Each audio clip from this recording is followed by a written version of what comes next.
there's no reason that one can't paint. No reason. I have one lady who paints with us and lives in the Boston area, and she's totally blind, and she paints along with us just from listening. That's one fantastic lady. Takes a lot of nerve to do that, and she does it very well. I've seen some of her paintings, and you wouldn't believe what she's doing. Would not believe. So if she can do that, the rest of us don't have any excuse. You don't have to see Bob to believe him. Anyone can paint. Anyone can create. Rick Fravor is no exception. He's visually impaired, legally blind. Rick was born with a brain tumor that stretched his optic nerve. Once Rick started kindergarten, his parents and teachers recognized that something was wrong with Rick's eyes. None of this stopped Rick from picking up pencils, pens, crayons, anything he could use to draw with. It was something that was built into me from the moment I was created, I think, gifted from God kind of thing, and I just never let circumstances stop something that I like to do. By the time Rick got to high school, he was eating art up. He took his love of computer-aided design and drafting to college, and ultimately got a bachelor's degree in digital art. So I'm not only a painter, I'm a digital painter. And it was while at college that Rick rediscovered an old friend. Hello, I'm Bob Ross, and I'd like to welcome you to Series 31 of The Joy of Painting. If this is your first time with us, allow me to extend a personal invitation for you to drag out your paints and your brushes and paint along with us each show. And if you've been with us before, please allow me to thank you for inviting us back for another series of painting shows. I love Bob. He's got the chill vibes, and I remember him as the fluffy-haired painter guy. And then some crazy fuzzy-haired guy came on TV and said, "You can do it." And they tried it, and guess what? Guess what? They can do it. And if you can do this, you can do anything in your life that you believe you can do and you're willing to practice and work at. Anything. I believe that with all my heart. As a kid, I remember, I'm pretty sure he came on right after Mr. Rogers. And I always watched Mr. Rogers with my dad. Well, of course, they make all different colors and all different sizes and shapes. I think I'll just draw something here. Do you like to draw with crayons? After Fred Rogers shut down the trolley and turned out the lights in the land of make-believe, Rick's Ohio Public Television station switched over to a different kind of artist. Hi, welcome back. Certainly glad you could join us today. I thought today we'd just do a little seascape that I think you're going to enjoy. Who's that? Because I never knew his name as a kid. I just The fluffy-haired painter guy. Yep, exactly. Once he reunited with Bob and finally learned his name, Rick kept watching, and he became inspired to paint, soon forming his own unique style. Because if you have some success with this, then you really like it, and you go and you paint everything. And maybe a lot of people that I talk to, they've had success with this, and they end up in college or something, really studying some fine traditional art because this worked for them. Rick became more skilled at digital painting and character design. There we go.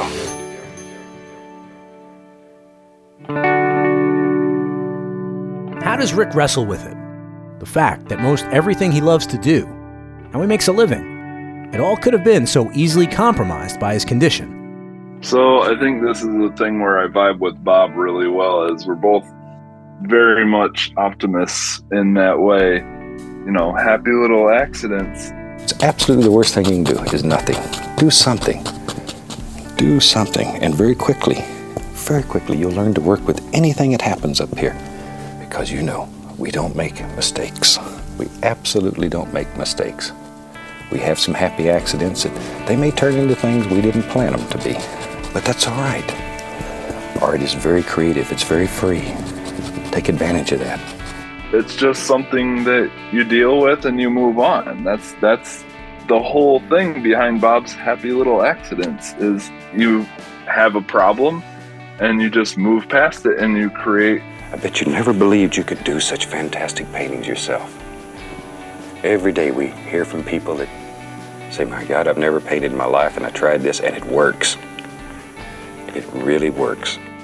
I think that God gave me the trial so that he could give me the gift to get the glory. You know, I think that it all works back to giving God the glory. So how easy it is to make a tree. Only God can create a tree, but you can paint one. Like Bob, Rick is strong in his faith, in the powers of nature, and imagination. My paintings all mostly come from my imagination. Visions of these, ideals that, they probably exist somewhere, because, you put a mountain with a river, it's probably out there in the world. You're limited only by your imagination. And imagination is like everything else, like every other muscle in your body. The more you use it, the stronger it gets. Begin practicing composing scenes in your mind. And very soon, you'll be able just to make up thousands of little scenes in your mind. That's when it really gets to be fun. You were talking about the peaks and the valleys of life.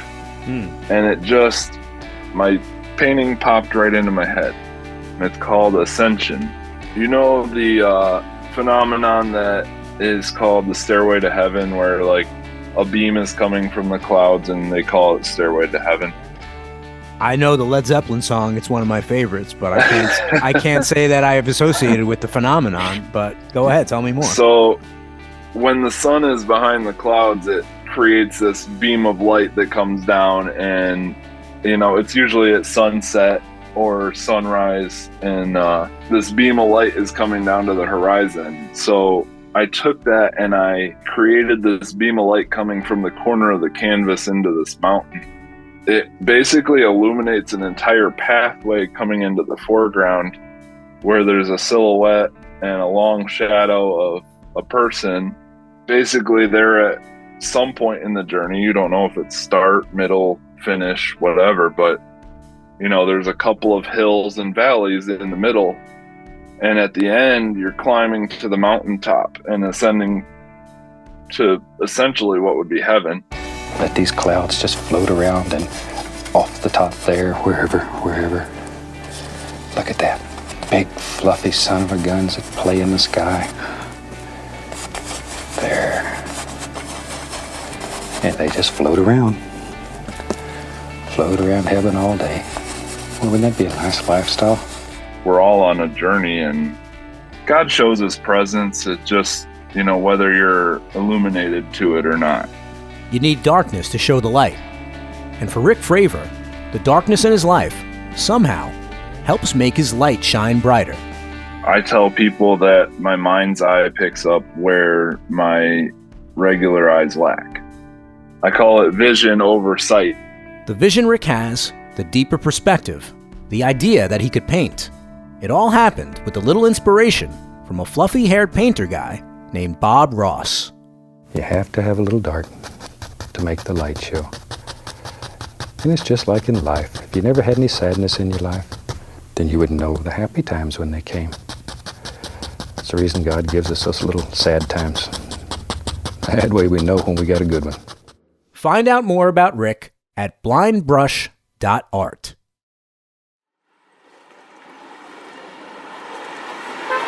Taxi!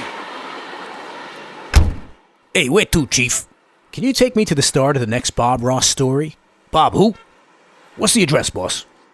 Take me to the airport.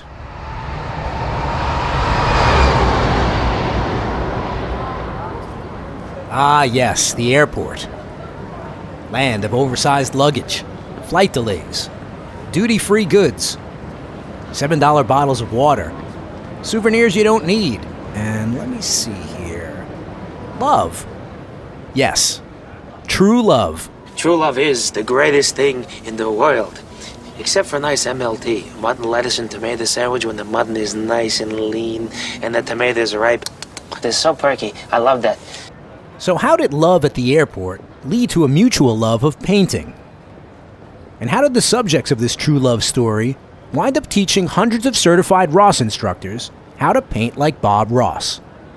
I'm going to hop on this flight and then I'll tell you all about it.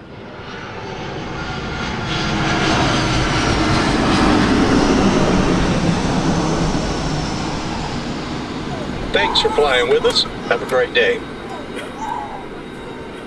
Destiny. Love. Sometimes they pop up in... 1 second. Hey, can I have an extra bag of pretzels? Do you have prune juice? Never mind, water's fine. Anyway, as I was saying, destiny, love. Sometimes they pop up in places we'd never expect to find them. Just like a famous TV painter.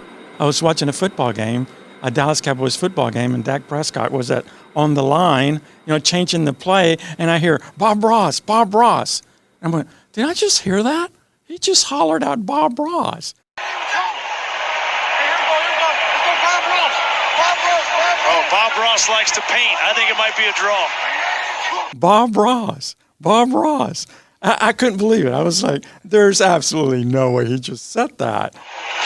Second and goal. There's Ezekiel Elliott. These quarterbacks aren't very smart with their audibles. Eddie Cuervo and Doug Hallgren met at the airport nearly 40 years ago. They weren't passengers. This is where they worked. America West, we fly with pride, we care for you. America West, we fly on wings so bright and new. In the summer of 1984, America West Airlines scheduled Doug and Eddie on the same shift at the reservations desk at the airport in Phoenix, Arizona. Soon after that, the two wound up flying together. Then they wound up living together.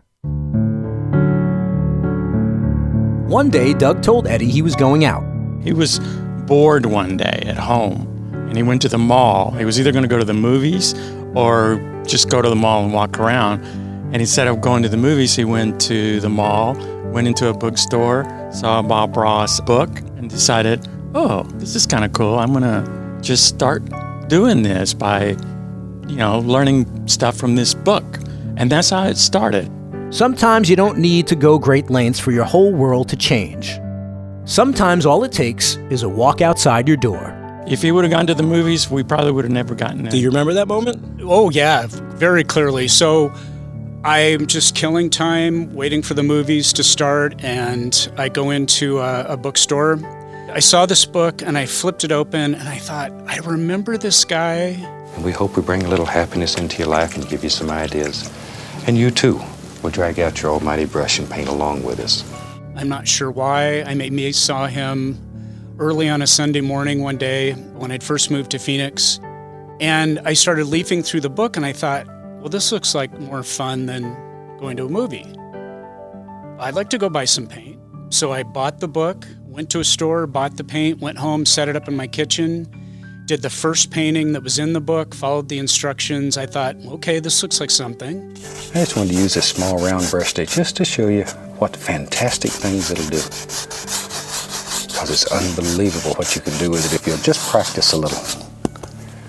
Just make friends with it. All of these tools, you have to make friends with. And I never stopped. I kept painting.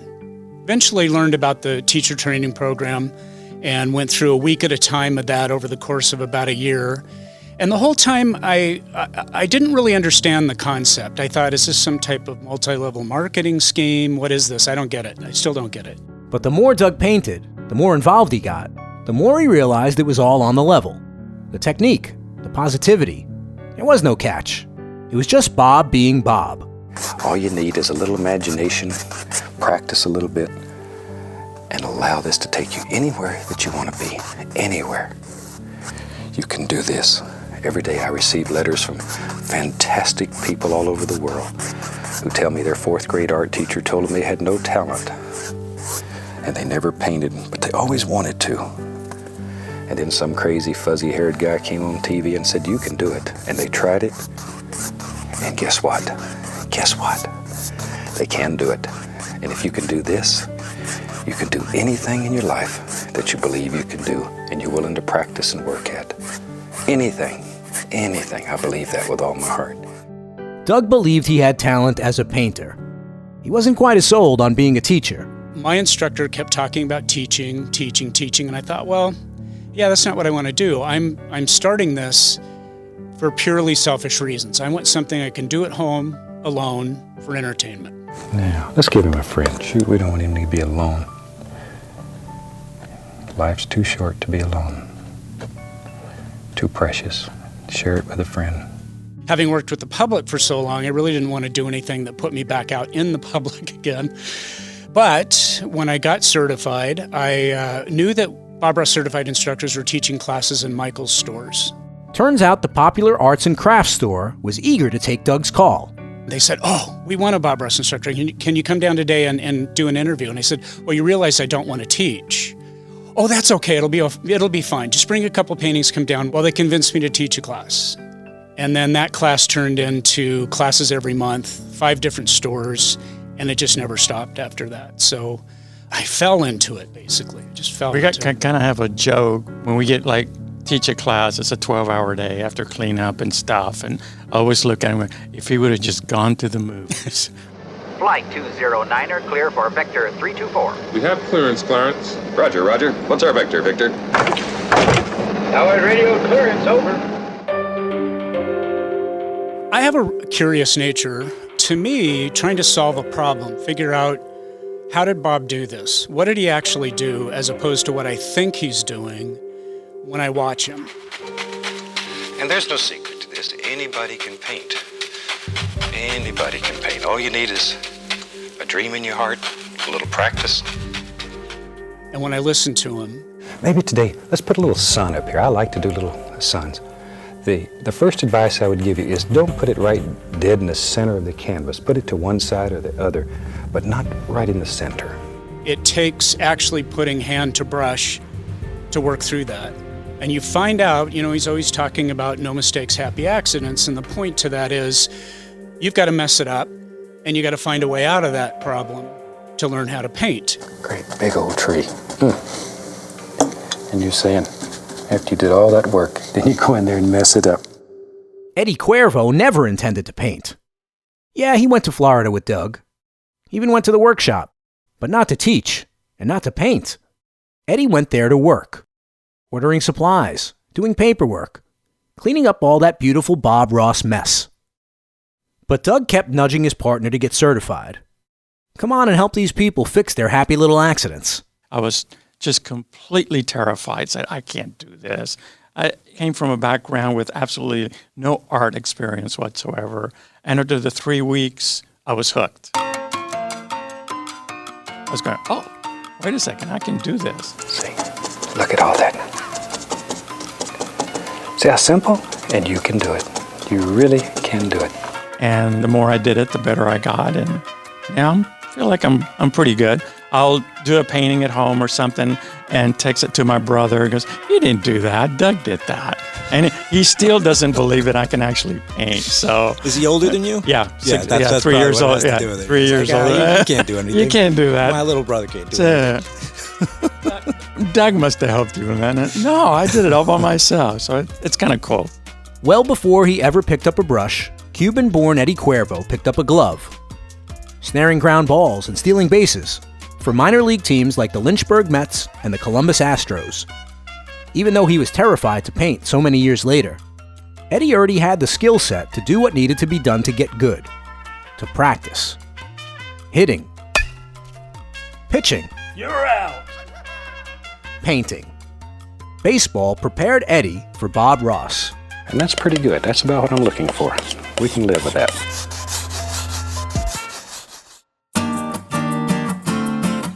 Doug and Eddie wind up running the Bob Ross workshop in Florida from 2007 until 2018, and they're still flying together. Only this time, it's to teach folks to paint like Bob Ross. Eddie and I just recently taught a group of about 50 lawyers. Yes. There were cocktails, and there were hors d'oeuvres, and there were a lot of fancy silk suits, and I'm thinking, oh boy, oil paint and silk suits, how bad could this be? They came dressed for the party. Oh, yeah. So let's just say there was brie cheese and paint mixed together and a little spilled wine, and we had a great time and a lot of cursing, and it was great. Now don't laugh. Trees need friends too. Everybody needs friends. It's all part of the adventure, being a certified Ross instructor. And to become a CRI, you don't just buy the paint. You buy into the mysticism. You're not just teaching art, you're teaching the art of Bob. But if you've been in front of as many almighty classes as Doug and Eddie, you've seen it all, right?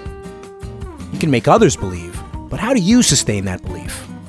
that there's magic in Bob's technique. It was a painting I had taught at Minnetrista at the Bob Ross Experience Museum. And I didn't like the painting, but I needed to pick so many projects for the year, and I wasn't looking forward to that one. I had never actually painted it before. I did the painting, and the whole time kind of holding my nose, thinking this is not my fave. Shoot, we about got us a little tiny cabin. Not the best cabin in the world, but it'd be a place to, if you were out here and got cold, it'd be good enough. I got done with the class, and I looked at the painting, and I was like, ooh, this is giving me the goosies. This actually looks like Bob's, and I like this painting. It's like one of my favorites now, and it never was. That's where the magic happens. You do that, you go through that process, you go through the technique, and then it's like, that all worked. And then he understood. It worked for him, and he makes some of the most beautiful mountains today you've ever seen. Doug and Eddie are amongst Bob's most trusted CRIs. They share the credit with Bob and with the company. The books are simply written. The instructions are very clear. If you watch Bob on the show, other than just being entertained by him, I mean, you can just sit there and watch him forever. He kept everything down to just the simplest elements and the most easy thing to understand. And if you can follow his instructions, you can do it. This is one of the simplest ways of making a mountain. If you've never attempted a mountain before, I guarantee you this one will work for you. There we go. See, when I was a kid being raised in Florida, there used to be a car salesman on the radio every morning. That was before the days of television. And I can remember they used to say, this car has a Georgia guarantee on it. And people would call and they say, what's a Georgia guarantee? And they say, well, if it falls in two, both halves are yours. So that's the kind of guarantee we got here. Only this one will work. He just drew you in. It's like, this is easy, anybody can do it. Give it a shot, because if you don't give it a shot, you're never going to know. And he always said, there's somewhere inside somebody, there's an artist or somebody who's really creative, and you got to give it a shot. It's one of the nicest ways of expressing yourself that there ever was. And I think all of us have a creative need inside of us.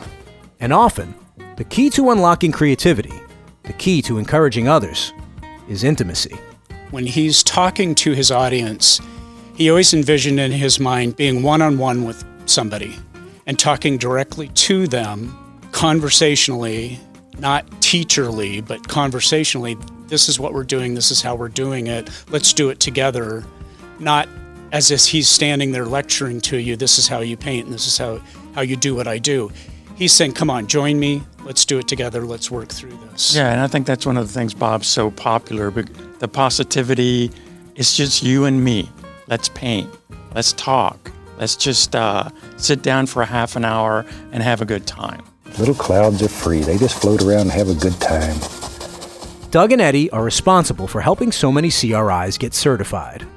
I would always try to tell them, because they would sort of get petrified about standing up and talking to people and telling them what they're doing. And I said, that's it.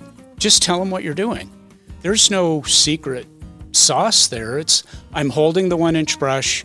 I'm loading it with phthalo blue, just like this. I'm applying it right here on the canvas, and this is what I'm doing. If you just keep that dialogue going with them, that's teaching.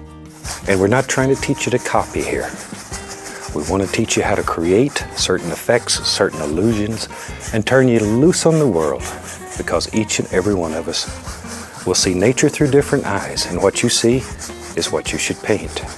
Bob never kept secrets. He told you exactly what he was doing and how he was doing it. It takes a little while to figure out the nuances, but it's simply as listening and doing is all. And I think one of the things about Bob Ross, too, is that he geared all this to beginners. He wanted people who had never painted to sit down and try it.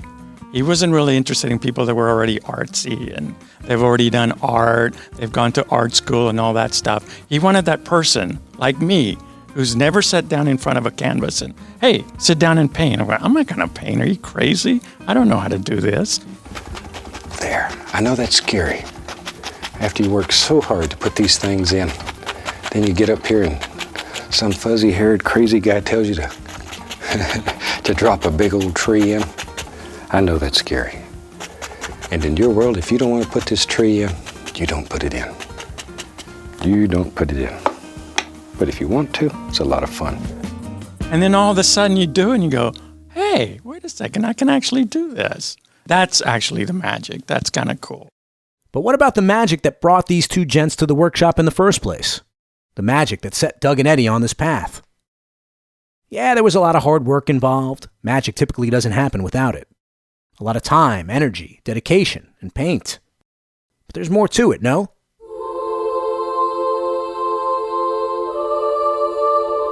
Have Doug and Eddie stopped to smell the roses? To consider how big a part of Bob's legacy they've become? I've moved back to Phoenix now, and my life is very comfortable. I get to work for the company now and then, teaching the classes, working with products. I still get to paint and get paid for it. I mean, that's unbelievable. The company's been great to me. They feel like family. The Kowalski family feels like family to me. Yeah, and it's like, when you look back at what happened and all the stories that we've heard about Bob Ross, and we've heard hundreds of them from Annette and Walt, we kind of have a sense that even though we never met Bob, we do have a sense of, through Annette and Walt Kowalski and Joan, that we do feel what Bob wanted and what his future wanted to look like. And I think we're continuing that, and hopefully we can do it for a lot more years. This podcast exists to spread joy. Joy over exactly what these fellas do. Over what Bob did for decades, what he's still doing. How can we expand that audience, a newer audience, to spread the joy even further? Before I part ways with Doug and Eddie, I don't waste the opportunity to cull some wisdom. Give me some notes. What type of stories that revolve around Bob Ross make you tick? Well, I never thought I would be interested in it, but now I'm kind of curious to find out, now that we have a Bob Ross for Kids painting set, what are kids going to feel about this? What do they know about Bob? How does he affect them when they watch him? I'm taking notes. It's because we were always thinking, well, how do we get more younger people involved? When I got involved in this, I felt like everybody was over 65, but now it seems like we're reaching out to kids, and more kids are involved in this, and just social media and the access to information and YouTube and you name it. People have access to Bob way more than they ever did, which means a bigger audience that can only grow. And what do the younger people feel about that? Is it something they want to do? Do they want to get their hands dirty with paint? Do they want to feel the good experience of painting along with Bob and learning from somebody? And I don't have kids. I don't know how that works. I had to snatch a couple of the neighbor kids to come over to my house and take photos of them handling the kids' paint, because it's like, so the parents came over with the two young girls and we set the paint out, and I said, well, you want to paint today? Sure. What do you want to paint? And they wanted to paint a shark. So I'm like, well, I do landscape, so we'll do a shark instead. We had to listen to Baby Shark over and over again. Oh, wow. You were fully immersed. But that would be kind of interesting, that you get a younger point of view. I mean, a point of view from a younger Bob Ross fan. But they're not scared. They want to dive right in. You put stuff in front of them, they're going to use it. And they know who Bob Ross is, but they really, because they've seen him on YouTube, and what does it mean to you? And new generations, yeah. If you're like me, when we were kids, we used to go out and see all kind of shapes in the clouds. We'd make up little things. We'd see Puff the Magic Dragon or the Wicked Old Witch or whatever. Whatever, just anything that you wanted to see. If you looked long enough in clouds, you could find them. Eddie makes one final suggestion, and as often happens with CRIs, as it does in life in general, one person's suggestion just might change another person's life. You need to go down to New Smyrna Beach and have Nick Hankins teach you the... Well, you don't need to invite me twice. Well, we'll make those. We'll talk to Joan. We'll talk to Joan. Okay. Personally, I enjoy the freedom that comes with not having a pattern, because you can literally, as I mentioned earlier, you can learn to compose and create your paintings as you go, and you look at them. You'll begin to see things, and with practice, you'll be able to see more and more. After you've done a dozen paintings or so, you won't believe what you can do.